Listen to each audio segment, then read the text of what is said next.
Chhattisgarh BJP के प्रदेश मुख्य प्रवक्ता और सांसद संतोष पांडे ने कांग्रेस पर जमकर निशाना साधा है। उन्होंने इंडी गठबंधन के उपराष्ट्रपति उम्मीदवार सुदर्शन रेड्डी को नक्सलवाद समर्थक बताते हुए पूर्व मुख्यमंत्री भूपेश बघेल के केंद्रीय गृह मंत्री अमित शाह पर की गई टिप्पणी की कड़ी निंदा की है। पांडे ने कहा कि बघेल ने अपनी पूरी सरकार को कोयला, शराब, पीएससी, डीएमएफ, महादेव सट्टा ऐप समेत अनेक घोटालों में झोंक दिया और उनमें अनेक नेता, अधिकारी, दलाल जेल में बंद हैं। बघेल और उनकी सरकार ने कभी बस्तर के आदिवासियों की फिक्र तक नहीं की। आज रेड्डी की उम्मीदवार बनाने वाली कांग्रेस के पूर्व मुख्यमंत्री बघेल भाषा की मर्यादा तक भुला बैठे हैं। वास्तव में सच जो होता है वो सड़ चढ़ के बोलता है और ये स्पष्ट हो गया है कि कांग्रेस का हाथ माओवादियों के साथ, कांग्रेस का हाथ बस्तर में आदिवासियों की हत्या करने वालों के साथ रहा है। हम सब जानते हैं कि जिस प्रकार की भाषा का प्रयोग भूपेश बघेल ने किया है माननीय अमित शाह जी के लिए, ये घोर निंदनीय है। और इसलिए भी कि जो व्यक्ति अपनी पूरी सरकार को कोल स्कैम में, कोल घोटाले में जो झोंक दिया, जिसके अनेक IAS अफसर जेल में रहे, महादेव सट्टा में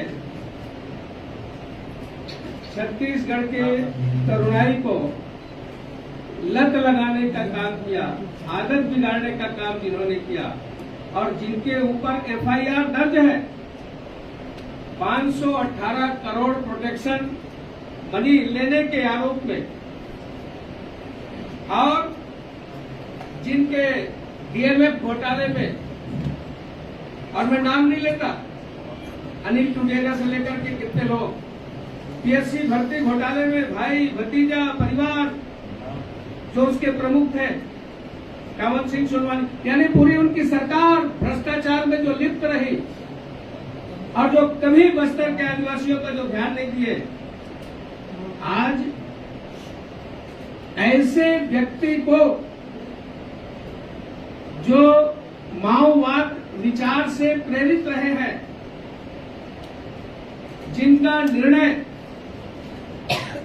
जब वे डिसीजन दिए सर्वा जुडूम के ऊपर, तो पैराग्राफ 74 में जो उनका निर्णय है माननीय शाह जी के ऊपर, जिस प्रकार की भाषा का प्रयोग किया गया है, छत्तीसगढ़ी में कहते हैं, अरे जिस छलनी में 56 छेद हो, सुबह हंसे तो हंसे, छलनी भी हंसना चाहिए।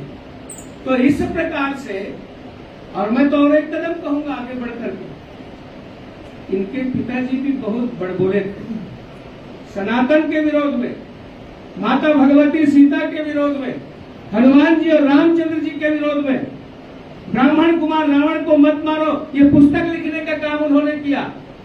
अनेक प्रकार से जो इनका स्वभाव रहा है, जैसे जैसे घर द्वार वैसे वैसे लड़का, और जैसे जैसे दाई दादा वैसे वैसे लड़का, तो जैसा पुत्र वैसा बाप, और उसका भी पुत्र। तो आप समझ रहे हैं, जो अकाकंठ लिप्त है भ्रष्टाचार में, और जिन्होंने कभी आदिवासियों की परवाह नहीं की, बस्तर की परवाह नहीं की, आज ऐसा व्यक्ति और वेदांत, जिसकी छवि लौह पुरुष के साथ मेल खाती है, सरदार वल्लभ भाई पटेल के साथ जिसकी तुलना करते हैं, ऐसे माननीय गृह मंत्री अमित शाह जी ने जो टिप्पणी किया है सुदर्शन रेड्डी के विपक्ष में, वो एकदम सत्य है। आज यही बातें कहने के लिए मैं आप सबके सामने उपस्थित हुआ। एक और कहना है कि जो सलवा जुडूम था वो वास्तव में शांति के लिए था, और सलवा जुडूम भाषा ये गोंडी भाषा है। इसमें सब प्रकार से सोच समझ करके ये तैयार किया गया था, जिसे ध्वस्त करने का काम यदि किसी ने किया, स्वस्फूर्त तो उसको ये वर्तमान में जो उपराष्ट्रपति के और जो उम्मीदवार है उन्होंने उसको ध्वस्त। सर ये भूपेश बघेल बोल रहे हैं, तड़ीपार बोल रहे हैं। मैं उसके विषय में ही कहा, हो सकता है। तो सर मैं उसी में आ रहा हूँ। मैं ये कह रहा था इस पर बीजेपी जो है अब तक केवल बयानबाजी कर रही है, ना तो कोई थाने में जा रही है, ना तो कोई प्रदर्शन हो रहे हैं। क्या मतलब लगता है? सही है आपका कहना जो है कि देखो भाई, इनके स्वभाव में रहा है, इन्होंने संविधान का 130वां संशोधन को भी नकारने का काम किया। जब अभी इसी सत्र में हम लाए, उसमें क्या है, उसमें जो अपराधी होंगे वो 30 दिन के बाद नहीं रह सकेंगे अपने पद पर, उसका भी इन्होंने सामूहिक विरोध किया है। और आज ये जिनका पक्ष लिए हैं, आप कल्पना करिए, जो पुल को उड़ाते हैं ईटी लगा करके, जो स्कूल को उड़ाते हैं, जो सरेआम जन अदालत करके टांगी से काटते हैं, अंग भंग एक एक करके, विभत्स दृश्य जिसपे लोग डर जाएं, ऐसा दृश्य पैदा करते हैं। ऐसे वामपंथियों का, माओवादियों का, कम्युनिस्टों का समर्थन देने का काम कांग्रेस पार्टी कर रही है। सर बीजेपी क्या करेगी? ये